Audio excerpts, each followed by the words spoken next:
Bonjour, nous sommes les élèves du collège Sophie Germain et nous sommes reporters pour... L'écho de la carrière. Bonjour, aujourd'hui nous sommes au parc du Grand Blotreau et nous recevons Yann Esquarch, potagiste, spécialiste en potager. Bonjour Yann, qu'est-ce qui vous a donné envie d'amener la campagne en ville ? Il y a deux constats en fait. Le premier, c'est moi j'ai récupéré un petit jardin potager d'un petit grand-père qui est parti en maison de retraite et j'allais jardiner le temps de ma pause déjeuner.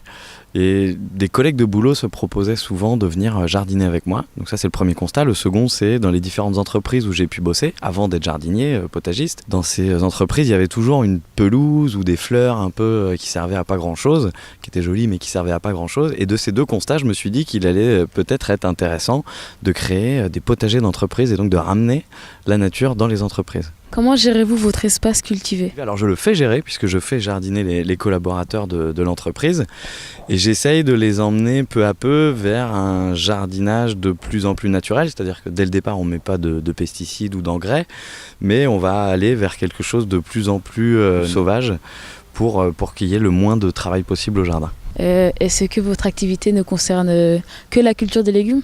Alors on commence par faire des légumes parce que c'est la bonne porte d'entrée et puis à la fin de la saison potagère on va commencer à planter ce qu'on appelle des petits fruitiers et puis après encore quelques mois plus tard au début de l'hiver on va pouvoir planter ce qu'on appelle des fruitiers, donc des pommiers, des poiriers et au printemps suivant on pourra aussi planter des fleurs certaines étant juste ornementales, d'autres étant comestibles et donc du coup ça peut être intéressant de montrer aux gens que la fleur elle fait pas que se regarder, elle peut se manger aussi. Les 48 heures de l'agriculture urbaine viennent de se terminer. Quel bilan faites-vous de cet événement ?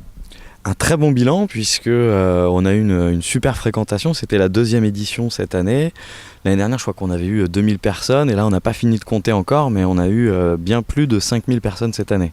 Le tout avec plein d'activités différentes, des ateliers participatifs, des moutons sur le quai de la Fosse ou dans la carrière Misery, des poulettes aussi, un robot potager, bref très très content de cette 2e édition. Avez-vous des projets futurs ? On essaye de travailler à l'ouverture d'une maison des agricultures urbaines pour que ce soit plus seulement un festival qui dure 48 heures, mais un lieu pérenne sur la métropole nantaise qui puisse être à la fois un centre d'expérimentation et de ressources. Merci à tous ceux qui nous ont écoutés, nous vous souhaitons une très bonne journée et nous vous disons à tous bon potager. Vous venez d'écouter une conversation des reporters de l'écho de la carrière. Retrouvez-nous du 12 avril au 30 juin à la carrière Misery pour l'événement Complètement Nantes.